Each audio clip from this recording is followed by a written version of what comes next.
sending the data from that source application. Once CPI receives the data, so the target system is like cloud applications, SFTP cloud applications, or on-premise applications. System is file system. So that particular requirement is, so whatever the files whatever the transactions you are getting from source application, that transactions needs to be generated inside their file server. So and so directory, file directory. So what is the file name? The file name is so and so file name, employee so and so file name. Suppose here they are sending data from external system. So which data they are sending? Employee data they are sending. That data, so where you are placing in their SFTP file location. SFTP is a secure file transfer. File transfer protocol. The port here is 22 port. It's a 22 is secure port. So here what we did, so this is a configuration while you are sending data from BTP IS or CPI to their application, you need to have some information. What information? The host name, port, username, password. These details who will provide in real time. These details, this application owner, they will provide to us. Once you get these details, you need to configure inside CPI. So this is most of the projects you will use this configuration. Most of the requirements. So once you receive a data, employee data from external system, the data which I am sending to this particular server. So how I will connect to this server? So what is the configuration? How I can check this server? So that we can see now.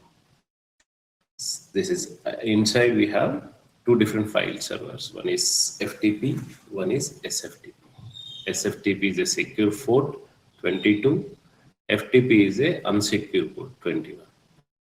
But we are using, in general, we are using secure port only, 22 port. Now, once you get the details, so we are going to configure in CPI. So I already configured in CPI. So let me show you this. So this is the flow. So here I haven't configured anything for sender side. This is the sender application and this is the receiver application. This is your integration process. So once you receive data, here I am not receiving any data from sender application, just I am showing you the data from CPI to that particular file server, how we are going to send. So this content modifier is a palette function, standard palette function, which SAP provided.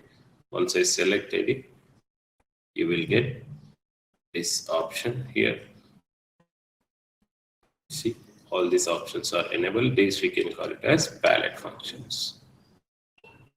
So I have selected one content modifier. This content modifier you can use in every application, every requirement. This content modifier, which is modifying your incoming data based on your requirement by using headers, properties, and message body. Now, I just configured inside content modifier. I'm changing. Just I am doing externalizing the option, this option.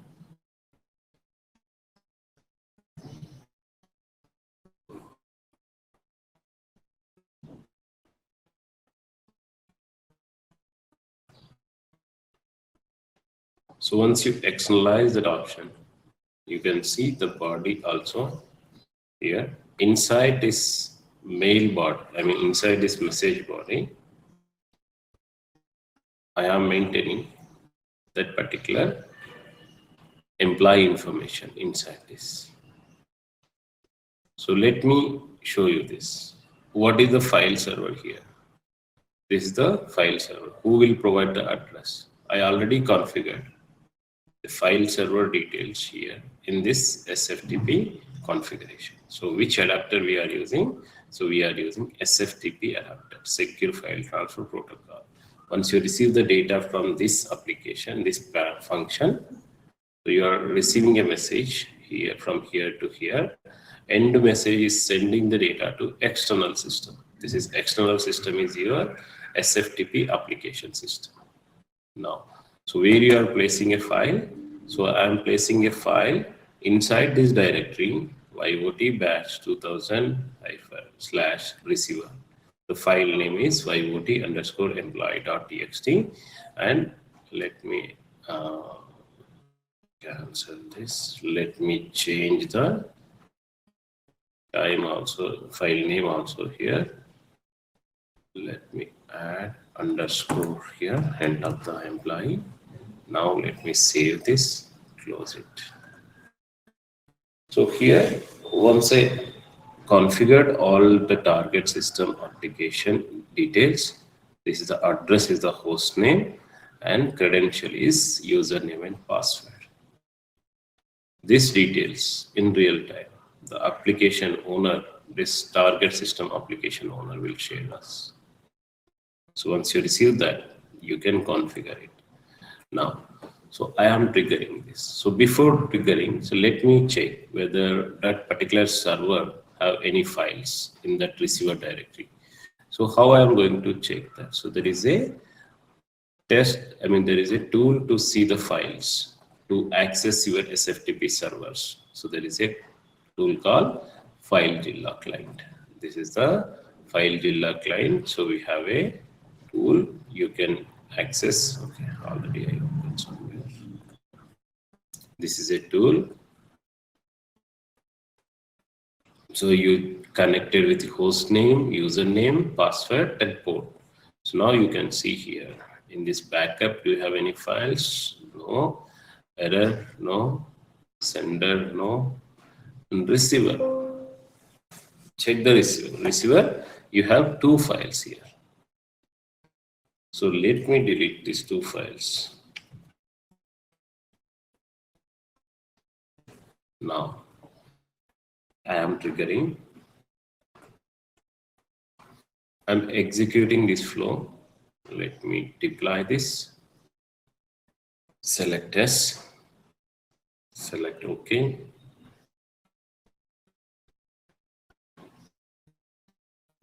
See, which is deployed successfully.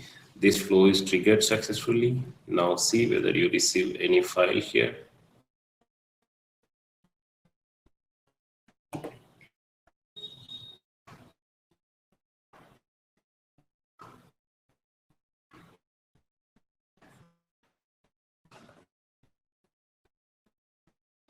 Okay, not yet received. Yes, you just received a file here.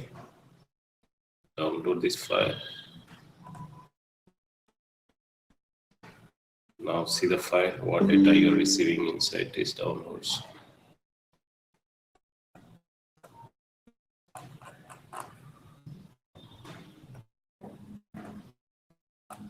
Yeah, see this file name.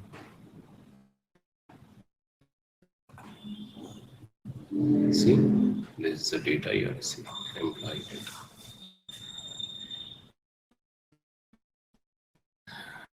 But I don't want this format. I want flat file format. The customer is expecting the flat file. So you have a standard function inside here. So let me open this, select edit. So use this conversion here. There is a converter. Use XML to CSV. Drop it here. Select processing. So here we can use export. So on which you are going to convert. So based on employee I'm converting, right? So use this employees.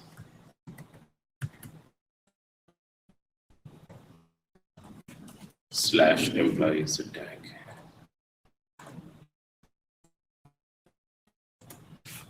So field separator in every end of the field. So I'm adding one separator is pipe delimiter. Now in that flat file, I'm expecting headers first row. Those header fields from where it will select XML. Now select save this. So deploy this. Yes. Select OK. So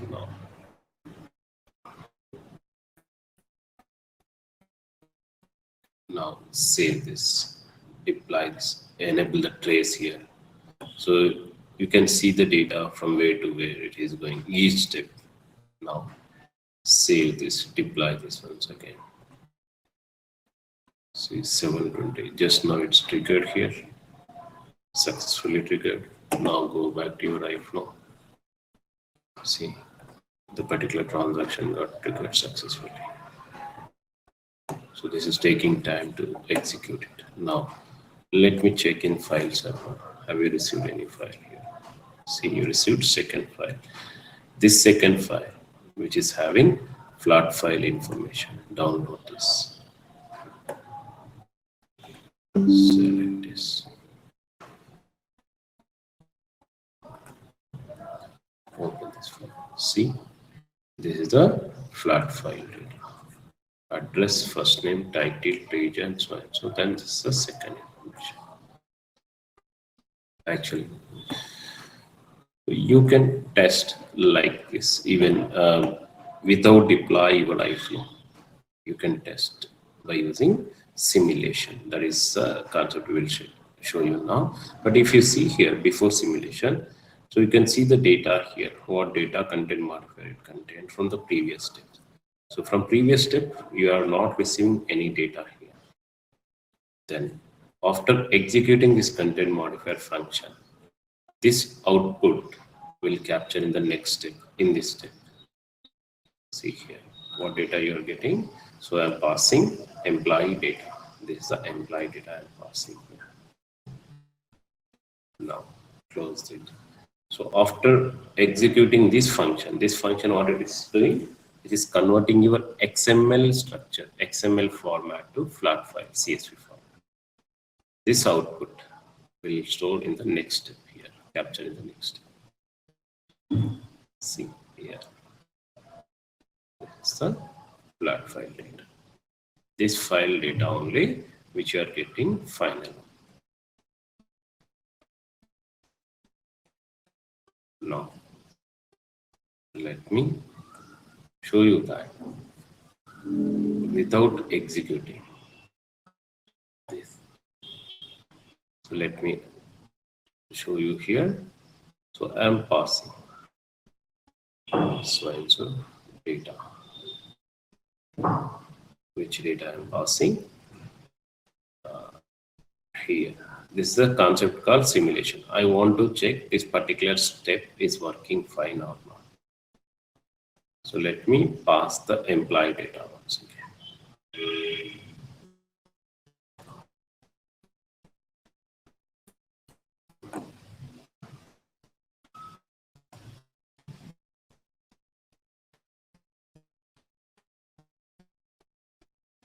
Yeah, if I am passing this employee data.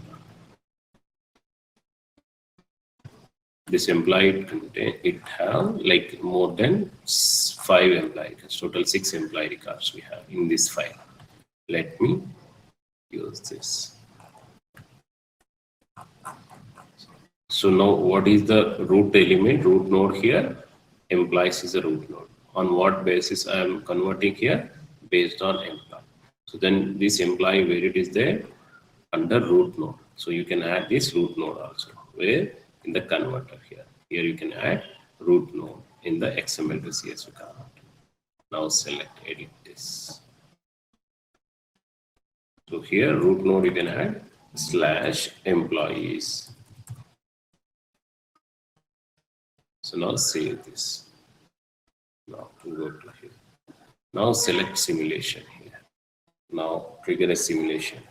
So you will get output here itself. You need not to trigger the entire flow. If that particular palette function is giving proper output or not, you can see here itself by using sample data, test data. Now see, so this is the data which you passed from your incoming. This is the employee data. Now, when it comes to here, you can see what data you received. So this is the flat file data. The first record is header record, the remaining records are the employee records.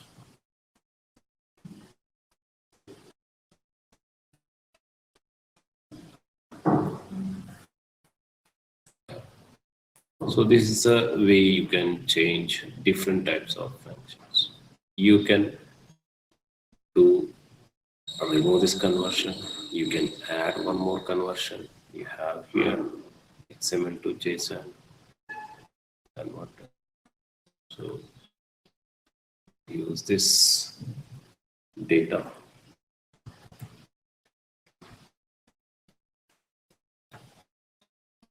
Same simulation, you can use it. Trigger it.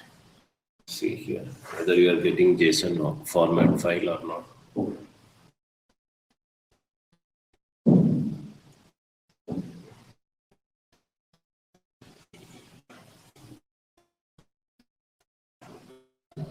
So now see here what body you are passing here.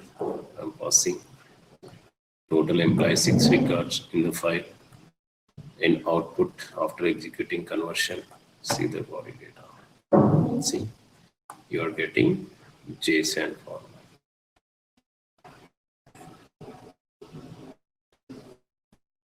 So let me update this in that. Save this. I'm selecting this body data. So I'm creating the simulation here. Save this. Before going to trigger this iFlow, I am configuring my new data. I'm passing new body data here in the inside content monitor. I'm passing all 6 employee records here. Earlier only 1 employee record. Now I'm passing all 6 employee records. Save this. Deploy it. Select this. Select OK. Now you deploy it. So when it deployed 727. 727.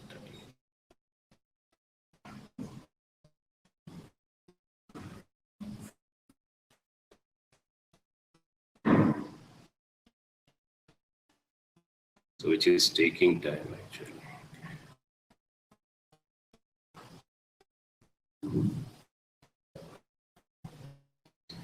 So you will get it file inside this file server after executing. So here, this is the previous file we triggered 3 times earlier. This is the third file we received around 725, but we triggered just now 727 or 8. That file not triggered here. So still the process is running. We'll wait for some time. Actually, it will come immediately, but there is some issue in that particular server. Okay. Now, meanwhile, I'm going to show you that. So, how I am going to check? Suppose I don't have this file server access. The application owner, they have not provided me to see these file servers, their file servers. So, in that case, how I can check? So already you configured with their credentials, right? So someone configured, but you don't know the file server details, like that username and password you don't know. Now, how you are going to check that? So go to your monitoring page.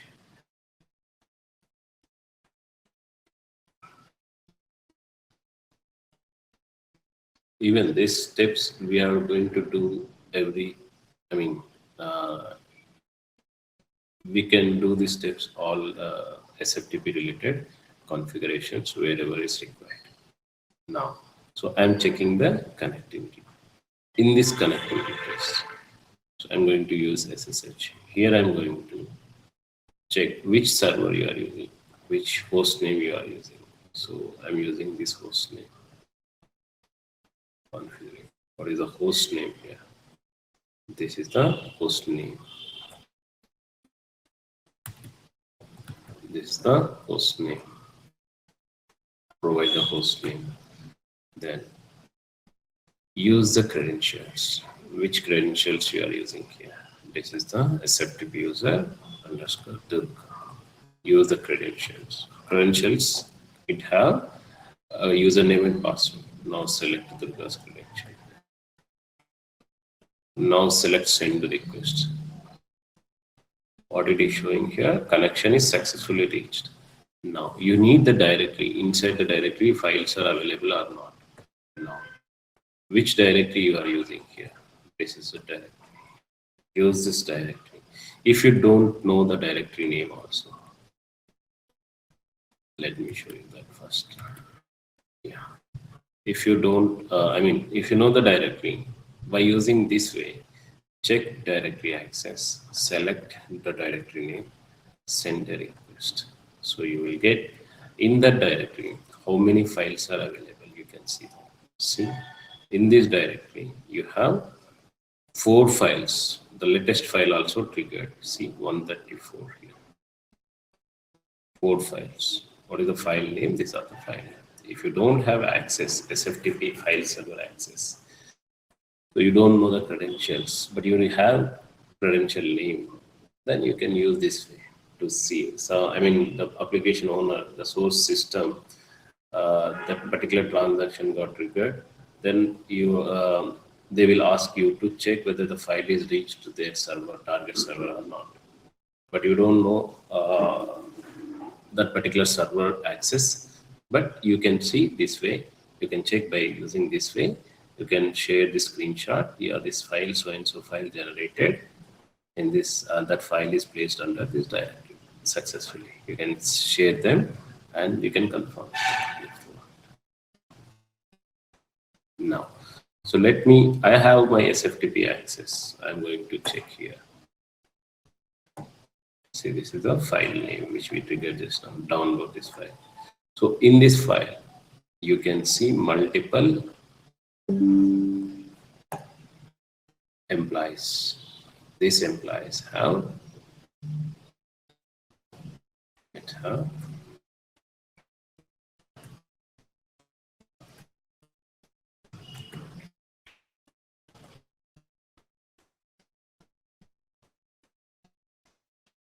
see, this implies the root.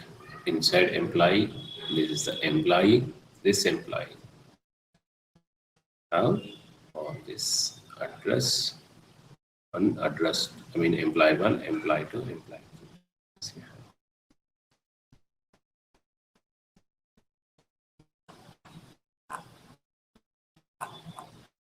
This is a JSON format.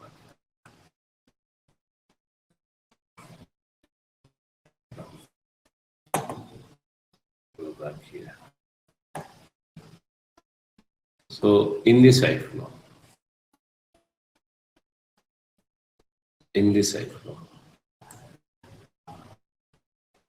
so here I am going to schedule this. So I'm not going to trigger from any source application this iFlow. This iFlow is triggering by using timer.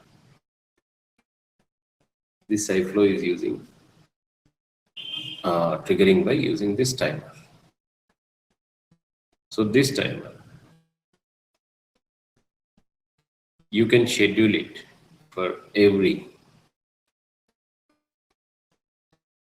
my requirements. I want to schedule this timer. So let me select basic. So whether this transaction you want to repeat it. So select. So for 15 seconds or 13 seconds. I want to trigger this iFlow. Now select save this. On its own, this iFlow will trigger every 30 seconds based on your scheduler. You can utilize 1 hour or you can utilize so and so 60 hours. So it depends on the requirement. You can select. Now save this. Now deploy it. This. Select this. Now we deployed it first time. Okay. Now I'll refresh this. See 35, which is triggered. Right? You receive one file here. You receive one file here. Now every 15 seconds, right? So now see here. Keep on generating your files every 15 seconds here. Because we maintain a scheduler.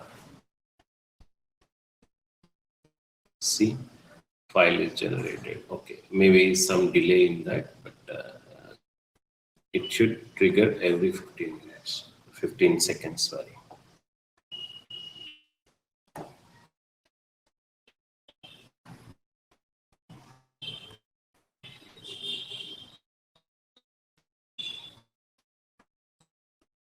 So these type of requirements where you can use normally if you want to sync the data between SuccessFactors and SAP, whatever the changes in the SuccessFactors, the particular employee details, that details will reflect in replicate in both the servers, SAP and SuccessFactors. So they will schedule that particular iFlows every end of the day, so and so time. So the program, that iFlow will trigger every day, end of the time. See, so which is triggering every day. I mean every 15 seconds here.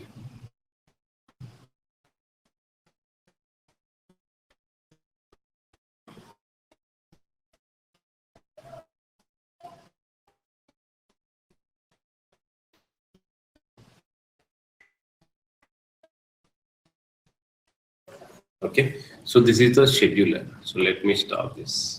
So still it is running. See here.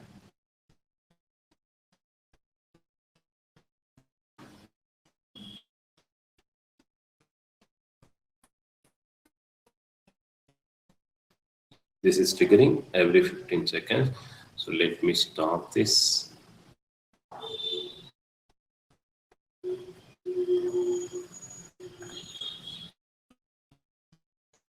So I'm changing, repeat to none. Select this. So deploy this. Until deploy, this flow will trigger. So now this flow will not trigger. So when it will trigger?